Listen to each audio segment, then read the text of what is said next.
Hi అందరికీ ఈరోజు వీడియోలో నేను ఒక మంచి చిట్కా చూపిస్తున్నాను. మీ ఇంట్లో కానీ చిన్నపిల్లలు ఉన్నట్లయితే ఈ చిట్కా బాగా యూజ్ అవుతుంది. ఇది జలుబు దగ్గుకి బాగా యూజ్ అవుతుంది. దీన్ని కఫమాక్ అని వామాక్ అని అంటారు.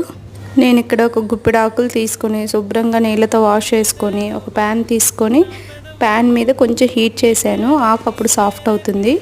దాన్ని ఇలాగ మిక్సీలో వేసుకొని ఇట్లా స్మూత్గా పేస్ట్ లాగా పట్టుకొని పక్కన పెట్టుకోవాలి. తర్వాత ఒక కాటన్ క్లాత్ శుభ్రంగా వాష్ చేసుకొని పక్కన పెట్టుకున్న కాటన్ క్లాత్లో మనం మిక్సీలో పట్టిన పేస్ట్ని ఇందులో వేసుకొని జ్యూస్ లాగా పిండుకోవాలి. దీన్ని చేత్తో కూడా తీసుకోవచ్చు. చేత్తో బాగా ఆకుని నలిపేసి జ్యూస్ లాగా తీసుకోవచ్చు. లేదు అనుకుంటే ఇలా మిక్సీలో పట్టుకొని తీసుకోవచ్చు. ఇట్లా నేను గ్లాస్లో పోసి మా బాబుకి ఇచ్చాను. చాలా ఇష్టంగా తాగాడు. మీకు కానీ చిట్కా యూజ్ అవుతుంది అనుకుంటే లైక్ చేయండి.